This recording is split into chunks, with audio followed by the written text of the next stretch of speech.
sintonia, troca de experiências e um bate-papo descontraído sobre o espiritismo na sua manhã. Deusa Nogueira explica a mediunidade no nosso dia a dia. Começa agora, na sua Rádio Rio de Janeiro, o programa Conversando sobre Mediunidade. Queridos amigos ouvintes da Rádio Rio de Janeiro, Deusa Nogueira conversando sobre mediunidade. E hoje nós estamos no último capítulo deste livro maravilhoso de Dr. Odilon Fernandes, no Mundo da Mediunidade, através do médium Carlo Bacelli. E esse capítulo 40 termina como deveria terminar o nosso pensamento acerca de mediunidade. Mediunidade útil. É o 40º capítulo. E ele comenta uma carta de Paulo a Tito, capítulo 3, versículo 9. Evita discussões insensatas, genealogias, contendas e debates sobre a lei, porque não têm utilidade e são fúteis. É Paulo falando para Tito. Tito, gente, a gente tem que parar e pensar um pouquinho acerca dessa questão. E ele começa nos falando assim: a mediunidade, seja qual for a maneira por que se expresse, há de ter uma finalidade útil. É o primeiro ponto para a gente pensar, não é? A mediunidade de passes, a mediunidade psicofônica, psicográfica, artística, né? Através da música, através da escultura, através da pintura, das diferentes linguagens artísticas, né? A mediunidade da vidência, a mediunidade da intuição, da audiência, só para uma finalidade útil. E ele começa: sinceramente, é de pouca valia o cultivo da faculdade medianímica que não se aproveita em benefício do próximo. E aí a gente já pode parar e colocar o nosso pensamento. Porque às vezes, todos nós médiuns somos procurados para curiosidade. Eu queria saber como funciona. E fica uma situação um tanto difícil. E ele vai falando, quando ele fala em benefício do próximo, é interessante que esse benefício muitas vezes ocorre no anonimato. Em nossas casas espíritas, dificilmente o passe é ministrado pelo mesmo médium, a mesma pessoa. Agora mesmo o programa está sendo gravado. E eu, como estou com um irmão enfermo em casa, ele está recebendo visita. Ele vai ao centro, sim. Mas para o reforço da questão dele, ele está recebendo visita nos lares. E agora acabou de sair o grupo de visitas que estava com ele, que veio oferecer o passe, aqui do Teresa Dávila. E é muito interessante, gente, que as 3 amigas que vieram, elas perceberam a diferença da primeira vez. Que na primeira vez que a visita veio, ele estava irritado, ele rejeitou. Ele falou: será que eu tenho que parar o que eu estou fazendo? Estava dando pagamento para atender as pessoas. E as pessoas perceberam a vibração de irritação. Hoje, quer dizer, na outra visita já houve uma melhoria. Ele interagiu tanto que no estudo do Evangelho, ele até acabou falando, né? Era sobre os pobres de espírito. Ele até acabou falando que o verdadeiro líder é aquele que serve. E foi falando, e foi interagindo. Guardou o nome das pessoas que vieram visitá-lo. E a gente, na casa, tem um roteiro que é de trocar as pessoas. E estava muito bem. Olha só, meus amigos. Então, um trabalho simples de chegar à casa do paciente, ler o Evangelho, ou fazer a prece, oferecer o passe. Mas não é um grande benefício? Eu que estou com ele em casa, eu percebo como é que o campo vibratório mudou a partir da visita. A emoção das amigas é assim, parece que é uma outra pessoa. Por quê? Nesse momento, as pessoas que o acompanham e o conjunto de pensamento, muitas vezes desarmonizado, de revolta, os pensamentos desencontrados que a gente tem, né, os pensamentos tristes, são doutrinados, são evangelizados de uma forma simples, Aparentemente parece até pessoas que vêm, reza, faz prece e vai embora, mas o trabalho tem uma consistência. É essa consistência, gente, que a doutrina vai dando pra gente, né? É essa consistência, esse uso da mediunidade que vai fortalecendo a nossa fé também. Nós que estamos em casa, vamos observando a diferença. E aí, qual é a postura nossa? Nós somos usuários, beneficiários desse trabalho. Mas a gente vai querer multiplicar para que mais pessoas possam ter momentos como estes. Momentos de pacificação, momentos de equilíbrio, até porque é feita a prece para todos os cantinhos da casa, para que haja harmonia. Olha só, então o lar também é beneficiado. Percebemos, meus amigos? Esse benefício do próximo não é, por exemplo, o paralítico andar, o mudo falar, o cego enxergar, pode até chegar a isso, mas causar uma mudança de ambiente, o ambiente se tornar benéfico dentro daqueles que estão utilizando do serviço mediúnico. É isso. E aí, nessa hora, a mediunidade mais simples, mais discreta, ela pode ser de muito maior proveito do que aquela mediunidade, muitas vezes portentosa, em que às vezes fica a exibição, a vaidade do médium, a vaidade da casa espírita, né? Que serve para atrair pelo espetáculo. Não é isso. É um bilhetinho, é um carinho, é uma situação simples, auxiliando a todos nós, não é? E Odilon Fernandes continua dizendo assim: a mediunidade que não esclarece, não consola e nada edifica, a nosso ver, respeitosamente, deve ser posta de lado, porquanto são muitos os tarefeiros espíritas que se anulam em sua capacidade de trabalho, absorvendo quase todo o seu tempo disponível com práticas mediúnicas improdutivas. Então, o que é que Dr. Odilon considera como mediunidade produtiva? Olha, é aquela que esclarece, consola e edifica. O esclarecimento doutrinário, meus amigos, ontem mesmo a gente aproveitava, porque a gente aproveita para ir reestudando as obras da codificação. E nós reestudando a obra de André Luiz, meu Deus do céu, quanto esclarecimento! Quanto esclarecimento, né? Quanta consolação pelo entendimento dos fatos da vida. Entender os fatos da vida, saber por que ocorre, a gente faz com que a gente saia da posição de vítima para a posição de trabalhador. Isso é maravilhoso. E vai edificando por quê? Vai edificando a fé.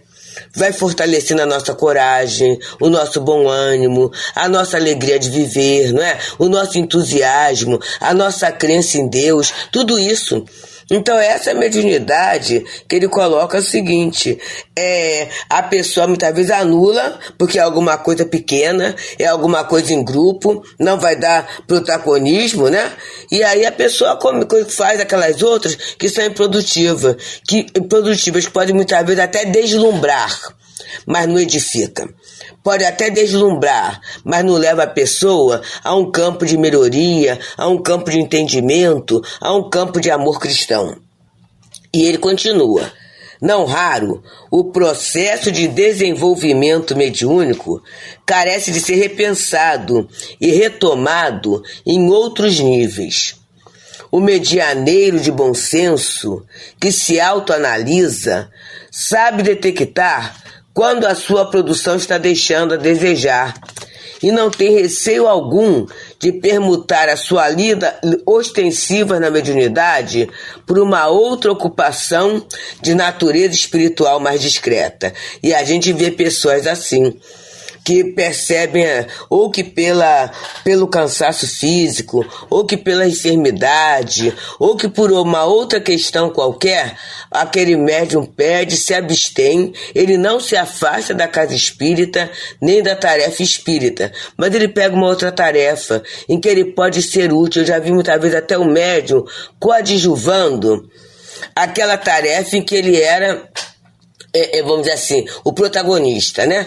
Então, ele estava na psicografia. Aí ele começa a perceber que ele não está sendo tão útil, que ele não está sendo tão produtivo, que as questões estão repetitivas. Aí o que ele faz? Ele às vezes continua ali perto mesmo, mas ajudando o outro médium na transcrição da mensagem, na tiragem das folhas. Ele vai ajudando. Ele está dentro daquele ambiente. É um trabalho, é uma lida espiritual, mas mais discreta, não é? Ele percebe isso, gente, através da autoanálise, através do autoconhecimento. Não precisa os espíritos tirarem a gente da tarefa. A gente é que vai analisar que aquele momento ou aquela situação de vida que estamos passando, ela não é favorável a uma boa produção mediúnica. E ele continua dizendo: em mediunidade é necessário saber discernir quando se deve continuar insistindo ou não. Isto fica muito claro no chamado desenvolvimento mediúnico, que às vezes o médium quer, eu quero ser vidente, e ele vai tentando,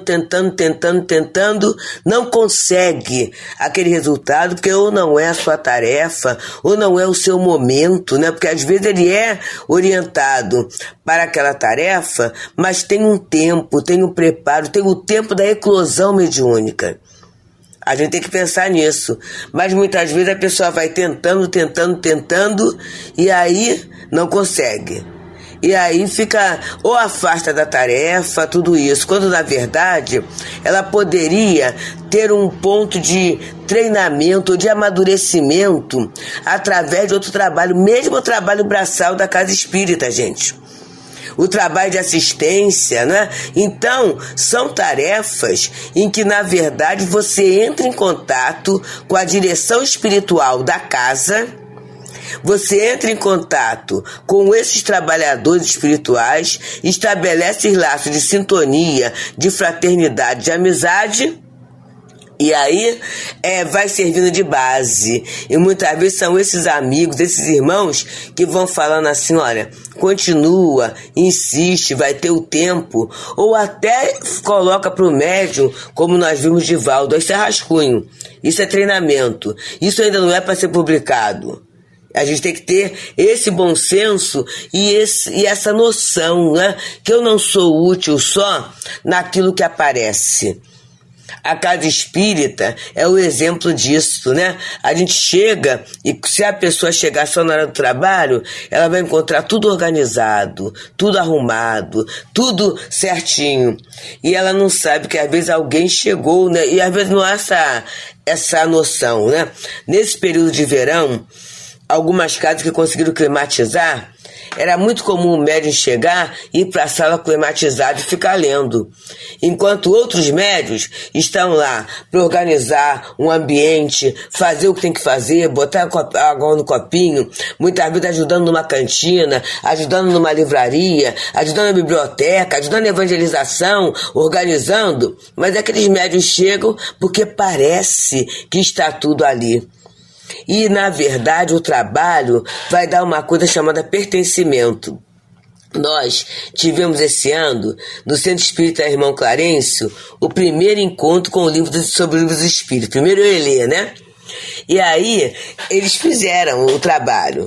E foi muito interessante que os amigos, né, do encontro, os médios, foi que trabalharam para uma casa grande, né, para limpar a casa, organizar tudo isso. A cozinha também foi todo voluntariado. A gente não imagina o quanto essa adesão voluntária é uma tarefa importante, né? Como é o encontro no período do carnaval. As nossas comércios, nossos ENEFs, o nosso ELE, é um ponto de sustentação espiritual para quantos trabalhos ocorrem. Então a gente não tem a noção o quanto a mediunidade foi desenvolvida nesse período. A quantidade de amigos espirituais, e a amiga Sônia, no momento da avaliação, foi uma das que falou assim: olha, foi muito linda a união da casa. Olha que coisa bonita. Essa tarefa de união, de entrelaçamento, né? Porque às vezes também as pessoas, quando a casa tem funcionário, as pessoas acham que não devem fazer para não tirar o trabalho do outro, ou que tem alguém que faça. Mas naquela hora que somos nós mesmos, é o pertencimento. Vou trabalhar, porque o trabalho vai precisar sair. O trabalho precisa entrar na configuração. Então deixa eu começar a trabalhar. Tudo isso, meus amigos, meus irmãos, é algo importantíssimo. Em termos de sentimento de amor, em termos de sentimento de cooperação, né? A fraternidade, o cuidado, o zelo. A gente começa a pensar assim, eu estou trabalhando na minha casa espírita. Eu estou auxiliando nesta casa que me acolheu e que tanto me auxilia, que tanto me ampara, que tanto me sustenta. E nessa hora, nesse desenrolar de sentimentos, a gente vai observando o desenvolvimento. Porque o desenvolvimento da mediunidade está lá no item 200 do Livro dos Médiuns. Está ligado ao desenvolvimento do homem. E o desenvolvimento do homem vai exigir o quê? Discernimento. Continue insistindo ou não? Ou o meu lugar, a minha tarefa é outra? E ele continua. Embora a insistência, me perdoem, Kardec fala que há de se experimentar. Vai experimentar. Mas não vai ficar se experimentando 3 anos, 4 anos. Não é assim, né, meus amigos? E ele continua. Alguns médiuns seriam bem mais úteis à doutrina se canalizassem os seus recursos para atividades que os libertassem do anseio de se equipararem a companheiros com tarefa definida no campo da mediunidade. Então vamos lá. Chico Xavier, tarefa definida. Divaldo, tarefa definida. Altivo, tarefa definida. Arigó, tarefa definida. Percebemos, gente? Aí eu fico querendo ser Arigó, fico querendo ser Chico, fico querendo ser... E aí eu acabo muitas vezes me perdendo da tarefa que eu encarnei para realizar. É a comparação. Não é necessário que a mediunidade se manifeste ostensivamente em alguém para que ele seja considerado médium. Quanto mais ostensiva a mediunidade, mais características tem de obsessão. Eu achei muito interessante, eu sublinhei isso. Gente. Porque quem é que começa a ferir o médium?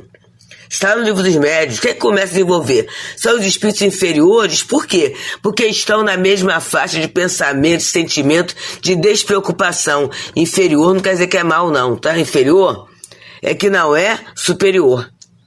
Então são esses espíritos que começam o desenvolvimento do médium, né? E aí, é claro que as mensagens não serão as altaneiras, não trarão grande novidade, serão aquelas colocações muito simples. Então, por isso que ele diz que quanto mais ostensiva é a mediunidade, mais características tem de obsessão.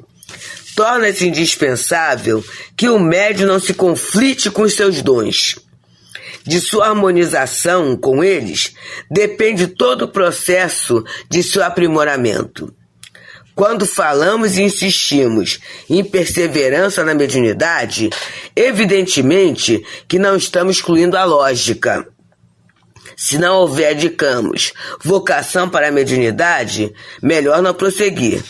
E coisa curiosa, quando por vezes o médium abre mão de ser médium, então é que a mediunidade se manifesta com espontaneidade. Eu estou lembrando de uma queridíssima amiga do CELD, em que ela tinha orientação para a incorporação, mas ela não sentia que incorporava. Então ela ficou muito tempo como médium de apoio,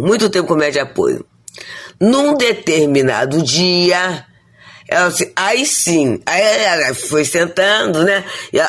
Aí sim, o espírito apareceu. Olha só, gente, ela foi treinando o contato com a espiritualidade através do apoio. A partir daí, ela conseguiu esse desenvolvimento, né? Essa colocação do dom, do bom. E aí começou no trabalho de assistência, são espíritos doentes. Ela no trabalho do apoio, ela começou a ter simpatia pelos irmãos sofredores, né? A ter cuidado. Então tudo isso serviu para ela como ponto de apoio, como ponto de referência, para mais tarde ela mesma ceder o seu próprio espaço, né? Seu próprio espaço mental, seu próprio espaço perispiritual, para ser aquela querida mesmo, né? Irmã, que os espíritos vêm, os espíritos são socorridos, né?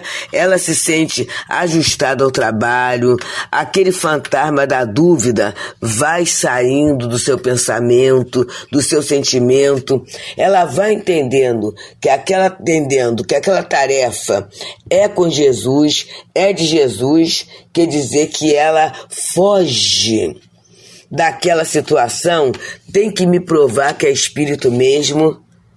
Eu tenho que provar que é ele que quer falar. Não, a gente parte para o sentido da utilidade, porque o trabalho de atendimento espiritual é um trabalho que prima pela utilidade, né? É um trabalho anônimo. Em nossas casas é um trabalho que não é feito com público.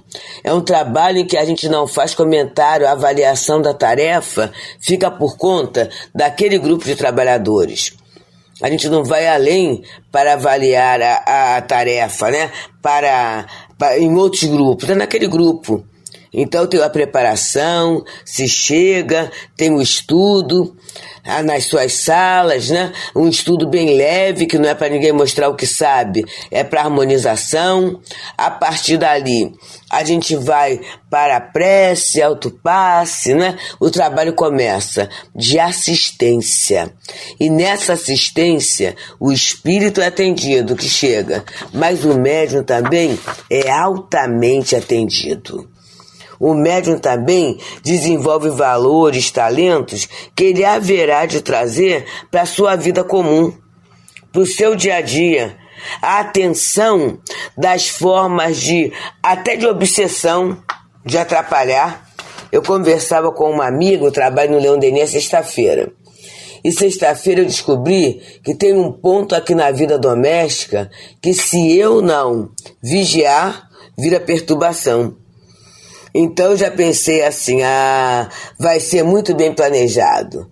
Não vai ser através, né? Tem até aquela fala de Paulo, né? Se através da comida ou da bebida te contrista o teu irmão.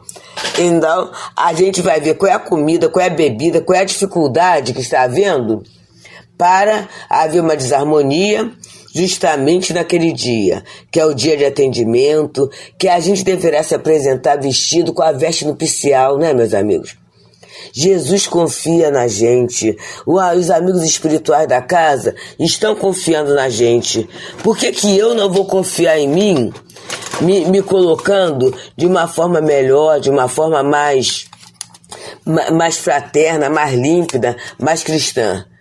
Então eu tenho que pensar nisso, né? E para isso eu vou ter que trabalhar a reforma íntima. Vou ter que trabalhar, né? Para trabalhar a reforma íntima, eu tenho que trabalhar a humildade, porque senão eu acho que eu já estou pronto, eu não preciso mudar em nada.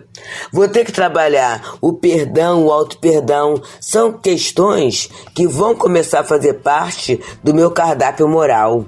Então é isso, meus amigos, a mediunidade útil. E hoje, parece que é o último, a gente não acabou. Então, no próximo programa, nós continuaremos a trabalhar esse capítulo 40, Mediunidade Útil, está no livro No Mundo da Mediunidade, de autoria de Odilon Fernandes, através do médium Carlos Bacelli. Muita paz. Deusa Nogueira explica a mediunidade no nosso dia a dia. Programa Conversando sobre Mediunidade.